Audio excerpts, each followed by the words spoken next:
নজর রাখবো পরবর্তী সংবাদে। কতই রঙ্গ দেখি দুনিয়ায় কথাতেই আছে এবং গানেই আছে। সকলের নিশ্চয়ই মনে পড়ছে এই গানটি, এবং আজকে এই গানের কথা বলার অন্যতম কারণ হচ্ছে আজকে ভোটের দিকে নজর রয়েছে আমাদের। পূর্বের লোকসভা আসনে ভোট চলছে, খোয়াই বিধানসভার দিকে তাকাবো, যেখান থেকে উঠে আসছে এক বিরল ঘটনা।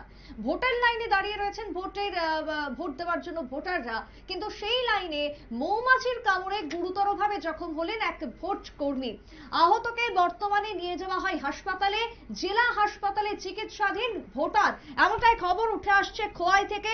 ভোটের দিন সাত সকালে মৌমাছির আক্রমণ, মৌমাছির কামড়ে ধুমধুমার কাণ্ড 25 নম্বর খোয়াই বিধানসভার 14 নম্বর পোলিং স্টেশনে। মৌমাছির কামড়ে গুরুতরভাবে জখম হয়েছেন একাধিক ভোটার। ঘটনাস্থল থেকে আহতদের উদ্ধার করা হয়, নিয়ে যাওয়া হয় খোয়াই জেলা হাসপাতালে। দমকল কর্মীরা ছুটে যান ঘটনাস্থলে, আহতদের নিয়ে যাওয়া হয় জেলা হাসপাতালে। ইতিমধ্যে সেই ছবি উঠে আসছে খোয়াই থেকে। ভোটের দিন সাত সকালে কার্যত ভোট কেন্দ্রে মৌমাছির উপদ্রব, মৌমাছির আক্রমণে জখম ভোট কর্মীরা। এই প্রসঙ্গে দমকল কর্মীর কি বক্তব্য রয়েছে শোনাবো, তার পাশাপাশি একজন ভোটার যিনি আক্রান্ত হয়েছেন তিনি কি জানিয়েছেন শোনাবো। সকালবেলা বিয়ার আপডেট করে বলতেছিলাম বিয়ার সেটা লাইনে দাঁড়ায় হঠাৎ করে বাবা প্রত্যেকটা কতগুলি বলা ইয়া বুঝা আমরা সবাইকে কামড় দিতে আরম্ভ করি। তখন আমরা ওই জায়গা থেকে দৌড়াই। কতজন যে কামড়াইছে কইতে পারেননি আনুমানিক? আনুমানিক 25-30 জন। কত নাম্বার বুথ এটা? 25-14 এলাকাটার নাম কি ধরে? বাবুবীর ঋষিপাড়া। কইছে ওই মধুবালা কামড় দিছে ঋষিপাড়া, প্রায় আছে 5 থেকে 10 জনের মধ্যে। কোন জায়গাতে ঘটনাটা হয়েছে? হ্যাঁ, কোন জায়গাতে হয়েছে ঘটনাটা? ঘটনা তো ঋষিপাড়া বুথ সেন্টারে। বুথ সেন্টার সংলগ্ন। যারা আহত হয়েছে এরা কি ভোটাররা আছে? ভোটাররাও আছে, বুথ দিয়েও গেছে। হঠাৎ করে বলা কই থেকে এসে কামড় দিছে আর কি, তার কথাবার্তার মধ্যে। এখন পর্যন্ত কতজন আপনারা উদ্ধার করে আনছেন? উদ্ধার করা তোমার 8 জন। এখনো পর্যন্ত 8 থেকে 10 জন আহত হয়েছেন মৌমাছির কামড়ে, যেমনটা দমকল কর্মী জানিয়েছেন। একই সঙ্গে ভোটাররাও গুরুতরভাবে আহত হয়েছেন মৌমাছির কামড়ে। যে ছবি ধরা পড়ছে 25 নম্বর খোয়াই বিধানসভা, পূর্ব লোকসভার অধীন বিধানসভা কেন্দ্র থেকে। কথা বলবো আমাদের প্রতিনিধি শেখর ভট্টাচার্য জুড়ে গেছে টেলিফোন লাইনে। শেখর দা, আজ সকাল থেকে ভোট চলছে, তার সঙ্গে মৌমাছির উপদ্রব, এই মুহূর্তে কি খবর রয়েছে তোমার কাছে? দেখো, আজ সকাল 7টা থেকে যথারীতি ভোট গ্রহণ শুরু হয়েছে। খোয়াই মহকুমায় 3টি বিধানসভা কেন্দ্র রয়েছে, 24 রামচন্দ্রঘাট, 25 খোয়াই এবং 26 আসারামবাড়ি। 3টি বিধানসভা কেন্দ্র রয়েছে এবং সকাল থেকেই ভোট গ্রহণ চলছে। এর মধ্যে খোয়াইয়ের যে 14 নম্বর বুথ রয়েছে সেখানে যখন ভোটাররা লাইনে দাঁড়ালো তখন কিছু মৌমাছি দূর থেকে, জঙ্গল থেকে কিছু মৌমাছি এসে আচমকাই ভোটার যারা লাইনের মধ্যে ছিল তাদের মধ্যে অনেকে ভোট দিয়ে বাড়ি যাচ্ছে, তাদেরকে অনেককেই কামড়ায়। এখনো পর্যন্ত কতজন জখম হয়েছে? দেখো, 7-8 জনের মতো হবে। 7-8 জনকে কামড়েছে, তাদেরকে খোয়াই ফায়ার সার্ভিস গিয়ে খোয়াই জেলা হাসপাতালে নিয়ে এসেছে এবং সেখানে চিকিৎসার পর সবাইকে ছেড়ে দেওয়া হয়েছে। আর এই ব্যাপারে কি সেখানে যারা দায়িত্বে রয়েছেন, ভোট কর্মী থেকে শুরু করে যারা আধিকারিকরা রয়েছেন, কোনো কি ব্যবস্থা গ্রহণ করেছেন? হ্যাঁ, তারা সাথে সাথেই তো সেখানে ব্যবস্থা নিচ্ছে কিভাবে সেটাকে যেন মৌমাছি আক্রমণ না করতে পারে সে বিষয়ে তারা দেখছে আধিকারিকরা। সেই কেন্দ্রে কি ভোট এখনো চলছে না অন্য কোনো ব্যবস্থা নেওয়া হয়েছে? না, ভোট গ্রহণ চলছে এবং এখন শান্ত পরিবেশে ভোট গ্রহণ চলছে। আর সেখানটা এই মৌমাছির কামড় বাদ দিয়ে যদি অন্যান্য পরিবেশ বলি, এখনো পর্যন্ত খোয়াইতে ভোট কেমন হচ্ছে? দেখো, খোয়াইয়ের মধ্যে যেমন রামচন্দ্রঘাট বিধানসভা কেন্দ্রের 39 নং বুথে প্রথম অবস্থায় মেশিনটা কাজ করেনি, ব্যাটারি লো হওয়ার কারণে মেশিনটা কাজ করেনি। 1 ঘন্টা পরে ভোট গ্রহণ শুরু হয়েছে, সেখানে ভোট গ্রহণ চলছে। তারপর আমরা আসারামবাড়ি বিধানসভা কেন্দ্রের তুলাসীকর যে স্কুলটা রয়েছে, মডেল ভোট সেন্টার 36 এবং 37 নম্বর বুথের সেখানে ভোট গ্রহণ চলছে এবং সেখানেও ভালো পরিমাণ ভোট গ্রহণ চলছে এবং কি বলবো, সেটা কিন্তু মডেল ভোট সেন্টার রয়েছে। আমরা এখানেই এসেছি। সকাল থেকে ভোটারদের কেমন উপস্থিতি দেখছো? দেখো, ভোটারদের তো একটা সকালের দিকে যখন মানে রৌদ্রটা তেমন প্রখর হয়নি তখন কিন্তু ভোটার একটা ছিল, কিন্তু আস্তে আস্তে ভোটাররা চলে যাচ্ছে এবং মানে একটা বোঝা যাচ্ছে যে আবার বিকেল বেলা তারা আসবে। হ্যাঁ, রৌদ্রটা একটু কমলে বিকাল বেলা আসবে সেই রকম, মানে দু একজনের সাথে কথা বলেছিলাম যে আপনারা কেন ভোট দেন, তো বলছে না রৌদ্রটা একটু কমুক তারপরে আমরা আসছি। বেশ, অনেক ধন্যবাদ শেখর দা তোমায়। আমরা কথা বলছিলাম এবং তার সঙ্গে আবারও চলে যাব আমরা আলোচনার মধ্যে, এবং স্টুডিওতে রয়েছেন মণিময় রায়, রাজ্যের বিশিষ্ট সাংবাদিক। মণিময় দা, আবারও আরেক ধরনের ছবি আমরা দেখলাম, এবং যেটা আমি শুরুই করলাম যে কত রঙ্গ দেখি দুনিয়ায় ও ভাইরে, ঠিক সেই কথা বা সেই গানই যেন আজকে আবারও মনে করিয়ে দিল ভোটার লাইনে মৌমাছির আক্রমণ। এটা কি ধরনের ছবি, কি বলবে? তোমার পরের লাইনটা বলি, আমি যেই দিকে তাকাই অবাক বনে যাই। যে হীরক রাজার দেশের সত্যজিৎ রায়ের বিখ্যাত সিনেমার গান।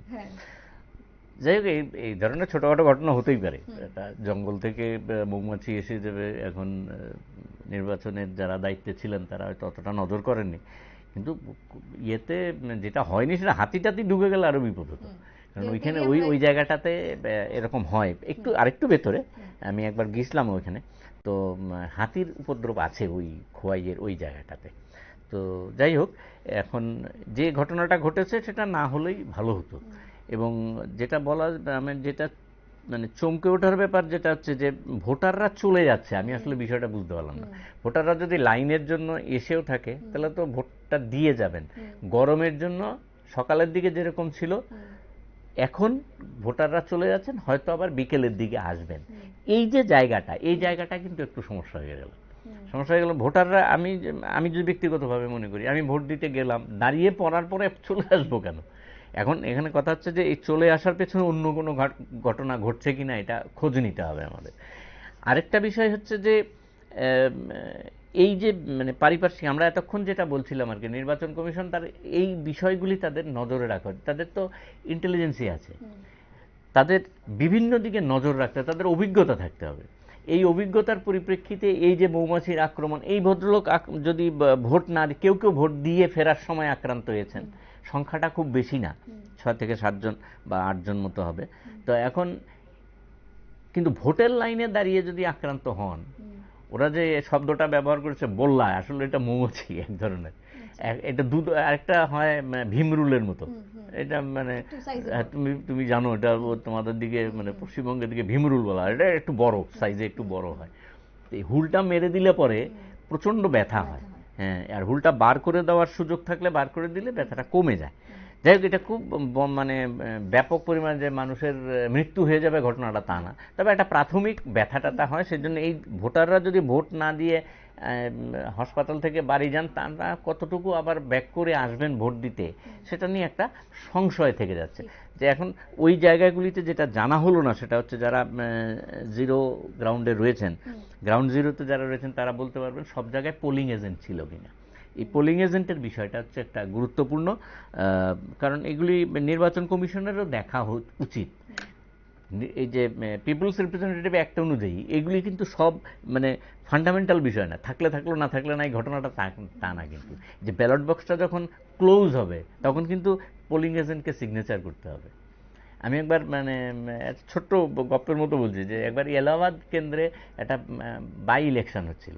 বাই ইলেকশনটা হয়েছিল এই কারণে যে ওইখানে অমিতাভ বচ্চন 1984-এ ইলেকশন জিতেছিলেন, অমিতাভ বচ্চন, এবং অটল বিহারী বাজপেয়ীকে হারিয়ে দিয়েছিলেন। Can you imagine that? তো অটল বিহারী বাজপেয়ীকে হারিয়ে উনি রাজীব গান্ধীর নেতৃত্বাধীন কংগ্রেসের হয়ে জিতেছিলেন। জেতার পরে কিছুদিন পরে ওনার কাজকর্ম ভালো লাগেনি বা কিছু হোক, যাই হোক, পলিটিক্যাল কারণে উনি এখানে রিজাইন করে দেন। রিজাইন করে দেওয়ার পরে ইতিমধ্যে রাজীব গান্ধী মন্ত্রিসভা থেকে রিজাইন করে দিয়েছিলেন বিশ্বনাথ প্রতাপ সিং। এই রিজাইন করে দেওয়ার পরে ওই যে কেন্দ্রটা যখন খালি হয়ে গেল, খালি হয়ে যাওয়ার পরিপ্রেক্ষিতে বিশ্বনাথ প্রতাপ সিং ওইখানে ভোটে দাঁড়ালেন, মানে বাই ইলেকশন এটা হলো। এবং ওই ইলেকশনটাতে মানে কংগ্রেসের বিরুদ্ধে যিনি দাঁড়িয়েছিলেন, কংগ্রেসের হয়ে যিনি দাঁড়িয়েছিলেন, তিনি হচ্ছেন হরিকিষণ সিং শাস্ত্রী, ওই লাল বাহাদুর শাস্ত্রীর ছোট ছেলে, আর হচ্ছে বিশ্বনাথ প্রতাপ সিং। আমি ওই মানে ওই ভোটটা খুব কাছে থেকে দেখেছিলাম। এই যে পোলিং এজেন্টরা, আমার এখনো মনে আছে বিশ্বনাথ প্রতাপ সিংয়ের যে ইলেকশন এজেন্ট ছিলেন ওনার নাম ছিল অরুণ নেহেরু। উনি এই যে ইলেকশন এজেন্ট হিসেবে এই যে তখন ব্যালটে ছিল, তো এই ব্যালট বক্স যখন সিল করে তখন ওখানে একটা মানে কয়েন দিয়ে দিতেন। গালাটা দেওয়ার আগে ভেতরে একটা কয়েন দিয়ে দিতেন, এবং তার যে পোলিং মানে কাউন্টিং এজেন্টরা থাকবে তাদের নির্দেশ দেওয়া ছিল এই যে কয়েনটা কোন সালের কয়েন দেওয়া হয়েছে, এই কয়েনগুলি মিলিয়ে দেখবে যে এই ব্যালট বক্সটাই সঠিক জায়গায় এসেছে কিনা। অর্থাৎ ইলেকশন এজেন্ট, পোলিং এজেন্টকে সিগনেচার করতে হয়, তাদের একটা গুরুত্বপূর্ণ ভূমিকা আছে। আমি বলে দিলাম পোলিং এজেন্ট নেই, আমাকে পোলিং এজেন্ট বার করে দিয়েছে, বিপক্ষ আমাকে পিটিয়ে ওখান থেকে বার করে দিয়েছে, এই কথাটা কিন্তু ইলেকশন কমিশনকে দায়বদ্ধ করা যেতে পারে। কারণ পোলিং বুথ থেকে যদি কোনো পোলিং এজেন্টকে বার করে দেন তাহলে প্রিসাইডিং অফিসার কি করেছিলেন? প্রিসাইডিং অফিসার হচ্ছে ওই পোলিং বুথের ভেতরে যে উনি সর্বেসর্বা, কিন্তু উনি সব রকম নিরাপত্তার দায়িত্ব নিতে বাধ্য। সুতরাং পোলিং এজেন্টকে পিটিয়ে বার করে দেওয়া, এই অভিযোগ খতিয়ে দেখার পরে ওই প্রিসাইডিং অফিসার কি করেছিলেন, কজন প্রিসাইডিং অফিসার তার জন্য শোকজ খেয়েছেন, সেই নথি কিন্তু আমাদের কাছে নেই। সুতরাং এই বিষয়গুলি জানতে হবে। ইলেকশনকে আমি শান্তিপূর্ণভাবে শেষ হয়েছে শুধুমাত্র বলে দিলেই হবে না, এই দায়বদ্ধতা ইলেকশন কমিশনের ব্যাপক রয়েছে।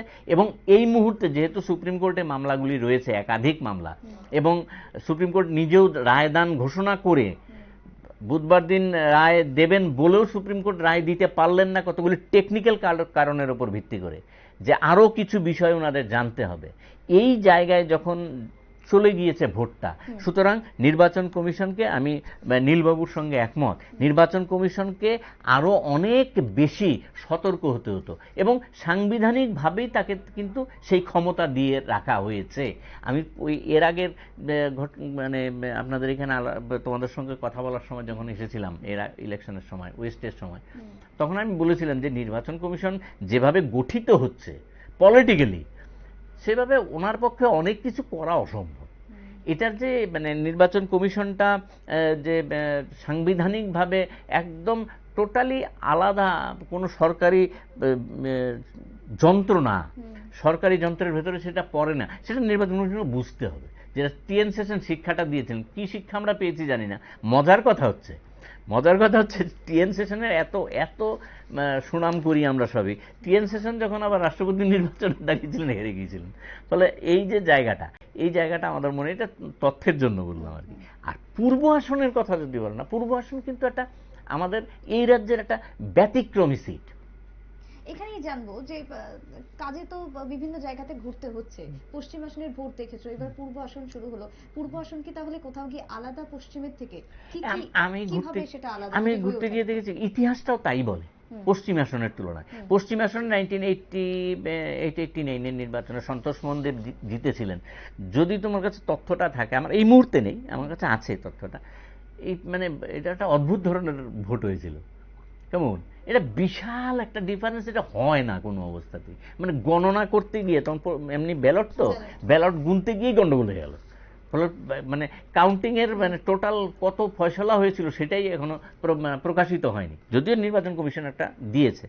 আর ইস্টের যেটা না, 52 সাল থেকে ইস্ট কিন্তু একটা নতুনত্ব মানে সবসময় মানে বজায় রেখেছে ইস্টে। এবং সবচেয়ে বড় কথা কি, উপজাতি এলাকা, অধ্যুষিত এলাকাতে যে ভোট হয় না, এরা মানে স্থানীয় ইস্যু ইত্যাদি বিষয়গুলিকে সাংঘাতিক গুরুত্ব দেন। এবং দেখা গেছে যে মানে 52 সাল থেকেই দেখা যাচ্ছে এই পূর্ব আসনটা কিন্তু একটা ব্যতিক্রমী সিট, সবসময় ব্যতিক্রমী। আমি তোমাকে একটা কথা মনে করিয়ে দিই, 1977 সালের সমস্ত ভারতব্যাপী যখন কংগ্রেসের বিরুদ্ধে একটা হাওয়া চলছে, যখন মোরারজি ভাই দেশাই প্রধানমন্ত্রী হলেন, যেখানে জনতা পার্টি ক্ষমতায় এলো ব্যাপক মেজরিটি নিয়ে, সেখানে পশ্চিম আসনে শচীন্দ্রলাল সিংহ জিতলেন এই সিএফডি থেকে, কংগ্রেস ফর ডেমোক্রেসি থেকে। জেতার পরে পূর্ব আসনে কিন্তু মহারাজা কিরিট বিক্রম কিশোর মানিক্য বাহাদুর জিতলেন ওই পূর্ব আসনে কংগ্রেসের হয়ে। মানে ব্যতিক্রমী সব সময়।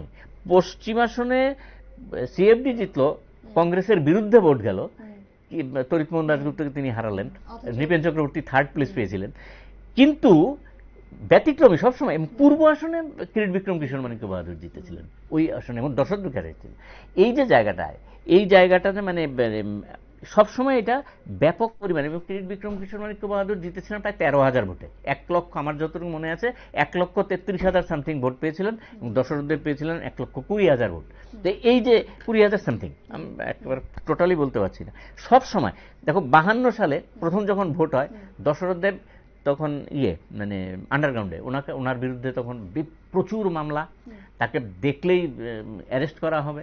52 সালে উনি জিতলেন, এই শচীন্দ্রলাল সিংহকেই হারালেন।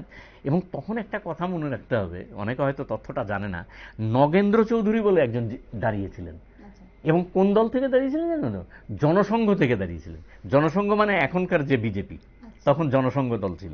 এই জনসংঘ দলের হয়ে উনি জিতেছিলেন, মানে ভোট পেয়েছিলেন প্রায় 8,000, 8,500-এর মতো, 8,887 বা লাইক দ্যাট, এরকম ভোট পেয়েছিলেন।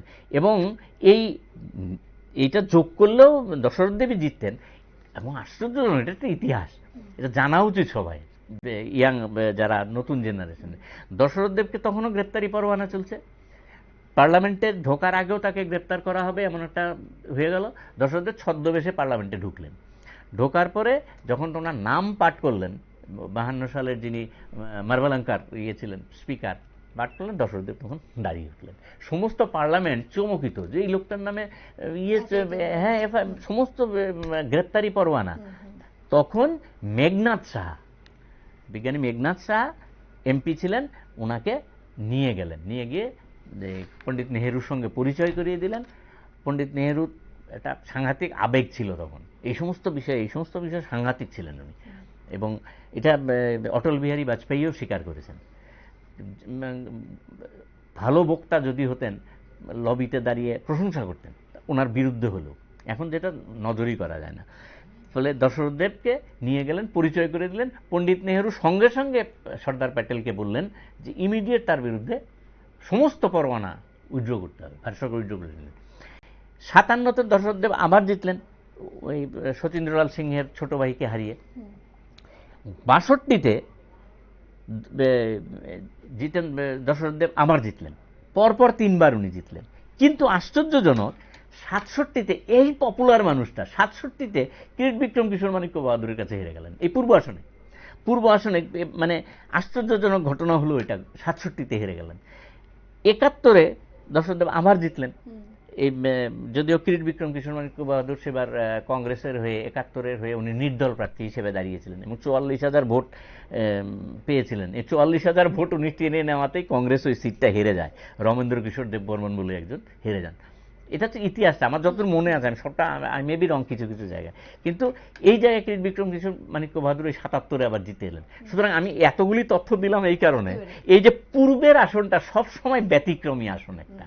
এখনো পর্যন্ত নির্বাচন কমিশন, আমি একটু থামাবো তোমায়, যে অ্যাভারেজ দিচ্ছে ভোট, সকাল 9টা পর্যন্ত ভোট পড়েছে 16.97%। অর্থাৎ আমরা নজর রাখছি ভোটের দিকে। পূর্ব ত্রিপুরা লোকসভা আসনে সকাল থেকে শুরু হয়ে গেছে ভোট। লোকসভার 30টা বিধানসভা রয়েছে, যে 30টা বিধানসভাতে সকাল 9টা পর্যন্ত ভোট পড়েছে 16.97%, অর্থাৎ 16.97% ভোট পড়েছে সকাল 9টা পর্যন্ত, যে তথ্য দিয়েছে নির্বাচন কমিশন। মণিময়দা, এবার একটু নজর রাখবো আমরা কদমতলার দিকে। 54 কদমতলা, কুর্তি কদমতলা বিধানসভা কেন্দ্র, যেখানে সকাল থেকে উৎসবের মেজাজে ভোট হচ্ছে। আমরা যে খবর পেয়েছি ইতিমধ্যে কদমতলা থেকে, সেখানে ভোটাররা বিশেষ করে কি বক্তব্য উঠে এসেছে? সকাল 7টা থেকে ভোট শুরু হয়ে গেছে, কোনো অপ্রীতিকর ঘটনার খবর নেই, কি বক্তব্য সেখান থেকে উঠে আসছে শোনাবো। নাম শঙ্কর সরকার, এডিশনাল পুলিশ অফিসার। কোন বুথ কেন্দ্রে আছেন আপনি? আমি এই 54-এর 40 নম্বর বুথ কেন্দ্র। এখন পর্যন্ত কত পার্সেন্ট কাস্টিং হয়েছে? এখন পর্যন্ত পার্সেন্ট বলতে পারবো না, তবে যতদূর ধরেন 80-র মতো তারা কাজ করে গেছে। টোটাল ভোট আছে 717। কোনো অপ্রীতিকর ঘটনা তো না, সুন্দরভাবে ভোট হচ্ছে। আপনাদের কোনো সমস্যা হচ্ছে না, না? কোনো সমস্যা নেই। আপনার নামটা কি ভাই? কুণাল দেবনাথ। আপনি কি এবার প্রথম ভোটার? হ্যাঁ, আমি এবার প্রথম ভোটার। আপনি কোন কেন্দ্র থেকে ভোট দিচ্ছেন? 54-38 নং কুর্তি কদমতলা। কেমন লাগছে প্রথমবার ভোট দিয়ে? প্রথমবার ভোট দিতে তো খুবই ভালো লাগছে, আর তাছাড়া এখানে এত মানুষের ভিড়, যা দেখে একটা নতুন অনুভূতি লাগছে। আর নতুন ভোটারদের উদ্দেশ্যে কি বলবে তুমি, বাকি যারা রয়েছে? বাকিদেরও বলতে চাই যে সবাই এবার নতুন ভোট দিচ্ছে, তো সবাই ভোট দেওয়াতে যেন যায়, কেউ যাতে বাড়িতে না বসে থাকে। ভোটারদের বক্তব্য শুনলেন, সকাল থেকে ব্যাপক উৎসাহ। কথা বলবো আমাদের প্রতিনিধি আব্দুল হান্নান জুড়ে গেছে টেলিফোন লাইনে।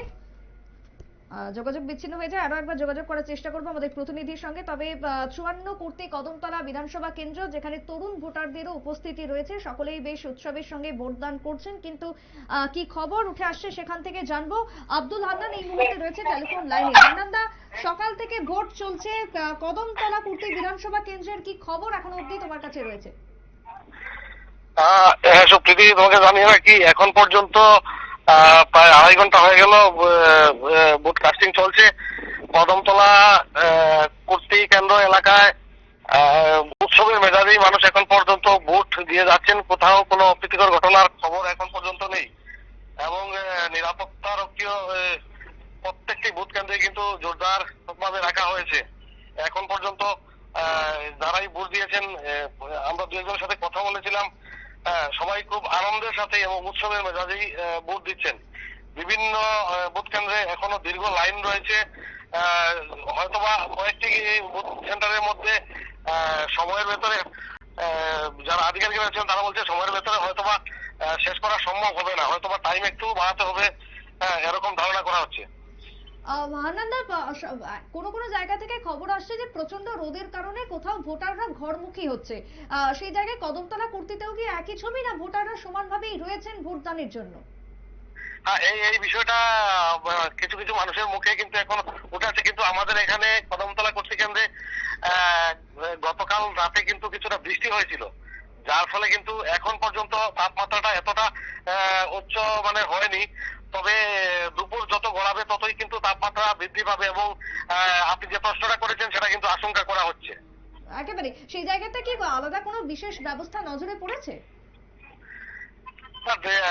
এরকম কোনো ব্যবস্থা নেই, যদিও বিভিন্ন বুথ সেন্টারে কিছুটা বসার জন্য জায়গা রেখেছেন এবং সিনিয়র সিটিজেন যারা রয়েছেন তাদের রেস্টের জন্য বসার জন্য কিছুটা চেয়ারের ব্যবস্থা করা হয়েছে কয়েকটি বুথ কেন্দ্রে। হান্নানদা, নিরাপত্তা কেমন রয়েছে? নিরাপত্তারক্ষী প্রত্যেকটা বুথ সেন্টারেই কিন্তু জোরদার ভাবে রাখা হয়েছে এবং এখন পর্যন্ত বিশেষ করে উত্তর জেলায় কোথাও কোনো অপ্রীতিকর ঘটনার খবর নেই এবং কোনো মেশিনেও কোনো গোলযোগের খবর এখন পর্যন্ত উঠে আসেনি। হান্নানদা, সমস্ত রাজনৈতিক দলের পোলিং এজেন্টরা কি রয়েছেন? হ্যাঁ, 54 কর্তৃ কদমতলায় এখন পর্যন্ত যতটা বুথ সেন্টারে গিয়েছি প্রত্যেকটাতেই কিন্তু প্রত্যেক এজেন্টরাই রয়েছেন। তবে কিছু কিছু একটু প্রত্যন্ত এলাকাগুলোতে যে সেন্টারগুলো রয়েছে সেখানে শোনা যাচ্ছে, এক দুটোতে আমরা যেখানে পৌঁছাতে পারিনি এখনো, শোনা যাচ্ছে যে অনেকেই কিন্তু বিভিন্ন দলের যারা রয়েছেন তারা এখনো পৌঁছাতে পারেননি বা বাধা দেওয়া হয়েছে, এখন পর্যন্ত স্পষ্ট নয়। তবে কয়েকটার মধ্যে খবর আসছে এরকম। হান্নানদা, কোন কোন বুথের ক্ষেত্রে এই খবর উঠে আসছে, একটু স্পেসিফিক কি বলতে পারবে? এটা যদিও গিয়ে পৌঁছাতে পারিনি এখনো, তাই সঠিকটা এখন বলা যাচ্ছে না। প্রত্যেকটা অঞ্চল বলা যায় যেটা বর্ডার সাইডে রয়েছে এবং ওই বিশেষ করে রানীবাড়ি, তারকপুর ওই সাইডটার দিকেই খুব সম্ভবত হবে। হান্নানদা, ভোটারদের কি বক্তব্য? সকাল থেকে তো ভোট দান করছেন, তাদের অভিজ্ঞতা কি রকম? ভোটারদের অভিজ্ঞতা কিন্তু খুব সুন্দর এবং যারা নতুন ভোটার রয়েছেন, বিশেষ করে এবার যারা নতুন ভোটার রয়েছেন তারা কিন্তু খুব আনন্দের সাথে এসে সকাল থেকে কিন্তু লাইনে দাঁড়িয়ে আছেন এবং আমরা 2 জনের সাথে কথা বলেছিলাম, তারা কিন্তু খুব আনন্দের সহিত ভোট দিচ্ছেন এবং অন্য যারা রয়েছে নতুন ভোটার তাদেরকেও কিন্তু আপিল করেছেন আমাদের মাধ্যমে যে ঘর থেকে বেরিয়ে এসে তারা মতদান যেন প্রয়োগ করে। একেবারে অনেক ধন্যবাদ হান্নানদা তোমায়। কথা বলছিলাম আমাদের প্রতিনিধি আব্দুল হান্নানের সঙ্গে। কদমতলাতে ভোট আমরা দেখছি। মনিময়দা, কি বলবে এখনো পর্যন্ত ওভারঅল পরিস্থিতি নিয়ে? হ্যাঁ, যা রিপোর্ট এলো তো ঠিকই আছে। কিছু কিছু জায়গায় পোলিং এজেন্ট বাধাও দেওয়া হয়েছে বা এই খবরটা মানে পরিষ্কার না, এখন আমাদের কাছে এখনো পরিষ্কার না। তবে ধর্মনগরের থেকে আমি যা খবর পেয়েছি বেশ কিছু জায়গায় পোলিং এজেন্ট দেওয়া যায়নি, ধর্মনগর পার্টিকুলারলি ধর্মনগরে। অল্প কিছু জায়গায় পোলিং এজেন্ট দেওয়া গেছে। এটা বিকেলের আগে এটা কনফার্ম করা যাবে না, এটা মুশকিল আছে। তবে ভোটের যা পার্সেন্টেজ, তাতে এই 2.5 ঘন্টায় 16 পয়েন্ট, এটা কিন্তু একটু কম। কিছু কিছু জায়গায় এখন কি কোনো ইভিএম মেশিনে গন্ডগোল হচ্ছে কিনা, আমি একটা খুব অদ্ভুত লাগে যে এত কমিশনিং করার পরেও ইভিএমে কি করে গন্ডগোল হয়, যেটা ভোট নেবে যে যন্ত্র। এখন আমি যে প্লেনে দিনের শুরুতেই হ্যাঁ আমি যে একটা ভোট হচ্ছে চলছে, এক্স্যাক্টলি এটা খুব অবাক হওয়ার বিষয় এবং আশ্চর্যজনক ব্যাপার হচ্ছে যে আমি যে প্লেনে যাব সেই প্লেনটাই যদি নষ্ট হয় তো কি করে হবে, এটা তো মুশকিল। এটা আকাশে ওঠার পরে যদি বোঝা গেল যেটা নষ্ট, তো বিপজ্জনক। তো এখন ভোট শুরু হয়ে যাওয়ার পরে ভোটিং মেশিন খারাপ, তো এই যে সেই জন্যই এই ভোট মানে ইভিএম নিয়ে এত প্রশ্ন উঠতে শুরু করেছে। যাই হোক, আমরা নিশ্চিতভাবেই আশা করব যে টার্ন আউট হয়েছে, এই যে পরিমাণ মানুষ আসছেন বলে এখন পর্যন্ত খবর পাওয়া যাচ্ছে, তাতে ভোট উৎসবের মেজাজেই হোক এবং এই রাজ্যের যে ভোটের যে সংস্কৃতি সেটা বজায় থাকুক, এটা সবাই চায়, আমরাও চাই। এবং তার সঙ্গে পূর্বের যে যে বিধানসভাগুলো রয়েছে প্রত্যেকটারই এসেছে সকাল 9টা পর্যন্ত। আমি একটু বলে দিই দর্শকদের জন্য, 24 রামচন্দ্র ঘাটে এখনো অবধি সকাল 9টা পর্যন্ত ভোট পড়েছে 18.28%, খোয়াইতে ভোট পড়েছে 17.63%, আসারামবাড়িতে ভোট পড়েছে 19.17%, কল্যাণপুরে পড়েছে 17.03%, তেলিয়ামুড়াতে 17.91%, কৃষ্ণপুর থেকে উঠে এসেছে 18.81, ঋষ্যমুখ থেকে 19.76, জোলাইবাড়িতে 17.95, মনুতে 18.37, সাবরুমে 18.59, অম্পিনগরে 18.15, অমরপুরে 17.3, করবুকে 16.9, রাইমা ভ্যালিতে 15.57, কমলপুরে পড়েছে 16%, সুরমাতে পড়েছে 14.84, আমবাসাতে পড়েছে 16.2, করমছড়াতে পড়েছে 16.38, সামরুতে পড়েছে 18, পাবিয়াচারাতে 15.8, ফটিকরায় 15.9। এছাড়াও সব দিক থেকে আমরা দেখতে পাচ্ছি সব থেকে কম কৈলা শহরে রয়েছে 13% এখনো পর্যন্ত, যে ভোট কাস্টিং সকাল 9টা পর্যন্ত আমরা দেখতে পাচ্ছি। সেই জায়গাতে দাঁড়িয়ে আমি সবচেয়ে বড় কথা যে এই 2.5 ঘন্টায় 100 জনে 20 জনও ভোট দিতে পারেনি, এটা খুব আমার কাছে অদ্ভুত লাগছে। কেন হবে এটা আমি বুঝতে পারছি না, যে 2.5 ঘন্টায় 20 জন ভোট দিতে পারছে না। যত কটা তথ্য তোমার কাছে এলো দেখো সব 20-র নিচে, এবং কৈলাসহরে যেটা বললে 13%, এটা খুব অদ্ভুত লাগছে। এটা ইলেকশন কমিশন কি করছে না, তাহলে মেশিন কি কাজ করছে? মেশিনে যে ভোট দেওয়ার যে কতগুলি সুবিধা ইত্যাদি ইত্যাদি আছে, ব্যক্তিগতভাবে কারো সুবিধা থাকলে আলাদা কথা, কিন্তু এই যে জায়গায় এই মেশিন তাহলে কি কাজ করছে, কেন দেরিটা হবে? যে জায়গায় 2.5 ঘন্টায় 20% ভোট হচ্ছে না, এটা কিন্তু খুব অবাক হওয়ার। এবং এই যে সেলিব্রিটিরা এত কথা টথা বলেন, তাদের জন্য এত পয়সা টয়সা করছে, কি লাভ হচ্ছে আমি কিছু বুঝতে পারছি না। তো কেন ব্যালটে আসা যাবে না? ব্যালটে হলো তো প্রায় একই হতো, হয়তো তার কোনো ক্ষেত্রে একটু বেশিই হতো, কেমন? কিন্তু এই যে জায়গাটাতে আমার খুব অবাক লাগছে, 2.5 ঘন্টায় 20%ও না, 20%ও ভোট নেই, এটা কিন্তু খুব একটা ভালো পার্সেন্টেজ না, আরেকটু বাড়ানো উচিত ছিল। আমরা এবার কাঞ্চনপুরের দিকে একটু চলে যাব, যেখানে কাঞ্চনপুর পূর্ব ত্রিপুরা আসনের সিপিএম মনোনীত প্রার্থী রাজেন্দ্র রিয়াং এর সমর্থনে ভোট চলছে। বিশেষ করে গচিরামপাড়া সরকারি ইংলিশ মিডিয়াম স্কুলের ছবি আমরা দেখাবো, যেখানে ভোট দান চলছে কাঞ্চনপুরে। এই মুহূর্তে ভোট দিয়েছেন রাজেন্দ্র ত্রিপুরা জোট প্রার্থী, ভোট দিয়েছেন তিনি কি রাজেন্দ্র রিয়াং, দুঃখিত। কি বক্তব্য উঠে আসছে কাঞ্চনপুর থেকে শোনাবো। নমস্কার, আমি এখন ভোট দিয়ে আসলাম। এখন পর্যন্ত আমি তো যা 7টায় গিয়েছিলাম, তো 7:05 আমি গিয়েছি, একটু মেশিন মানে ওনারা ঠিক করতে গিয়ে 5 মিনিট সময় লাগলো। আমি দেখলাম যে যা খবর আমার কাছে এসছে এখন পর্যন্ত ভিভিপ্যাট একটা খারাপ হয়েছে এবং ইভিএম মেশিন খারাপ হয়েছে 3টা জায়গায়, এখন পর্যন্ত যা খবর। হয়তো পরে আর খবরটা পাবো।